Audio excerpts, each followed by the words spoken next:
करीब 2.5 महीने बाद सुप्रीम कोर्ट ने आलोक वर्मा को सीबीआई के डायरेक्टर पद पर बहाल किया, लेकिन महज 2 दिन बाद उन्हें इनके पद से हाथ गंवाना पड़ा।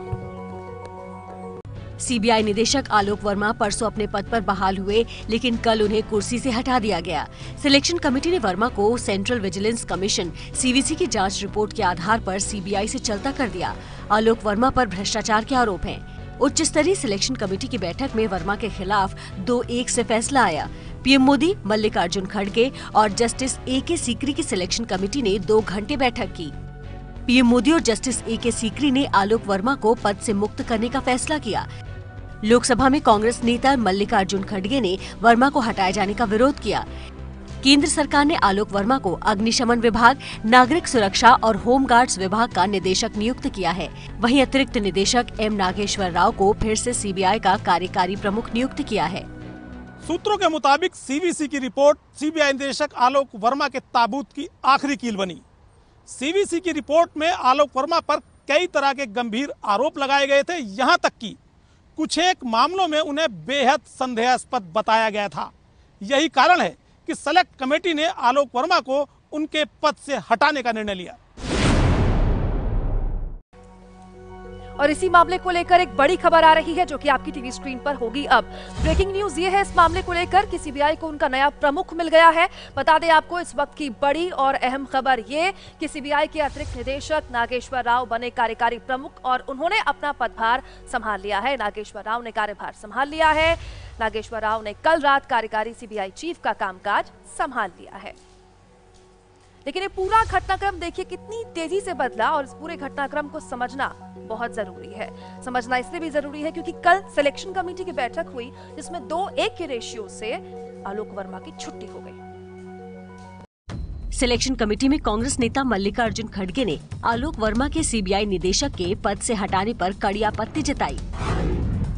ये बहुत अन्याय होगा अगर सीबीआई निदेशक के तौर पर आलोक वर्मा को बहाल नहीं किया गया। सीवीसी और डीओपीटी के गैर कानूनी आदेशों से आलोक वर्मा ने अपने कार्यकाल के 77 दिन गंवाए।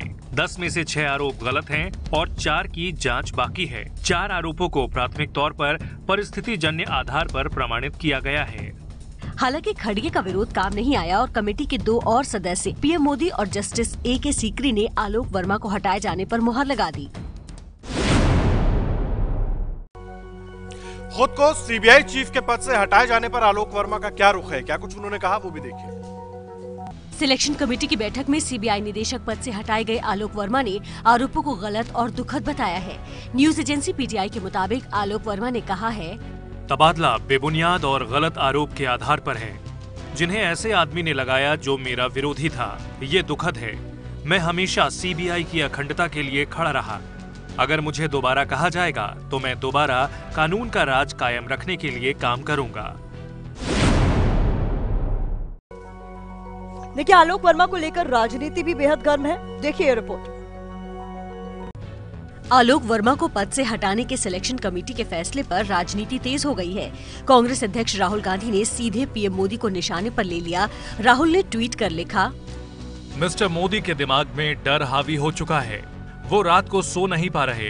उन्होंने वायुसेना से 30,000 करोड़ रुपए चोरी किए और अनिल अंबानी को दे दिए।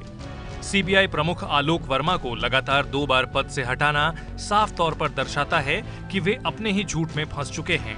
सत्यमेव जयते।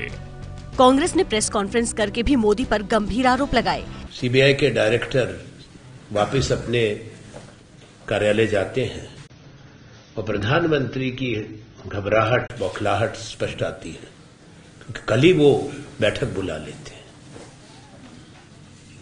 हाई लेवल कमेटी की। क्या कारण था? वहीं कांग्रेस के आरोपों का पलटवार करते हुए बीजेपी ने राहुल गांधी को ही कटघरे में खड़ा कर दिया। राहुल गांधी बहुत सदमे में है, इसलिए उनको लगता है इस प्रकार का झूठा प्रचार करके, झूठे दावे लगा करके, झूठे आरोप लगाकर वो बच सकते हैं। ऐसा संभव नहीं, क्योंकि मामा क्रिस्टियन मिशेल के साथ जब राहुल गांधी सामने आएंगे तो पूरा सच सामने देश के सामने आएगा। ये जो पूरा विवाद सीबीआई का हुआ है, इसके कई अब साइड इफेक्ट भी देखने को मिल रहे हैं। कैसे? छत्तीसगढ़ की कांग्रेस सरकार ने साफ कह दिया है कि सीबीआई कोई भी जांच करेगी, पहले हमसे इजाजत लेगी।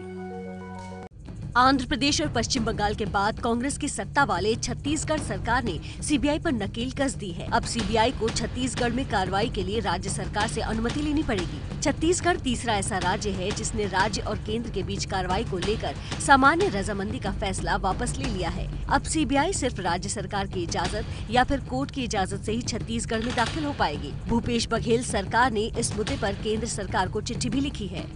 ये है एबीपी न्यूज़, आपको रखे आगे।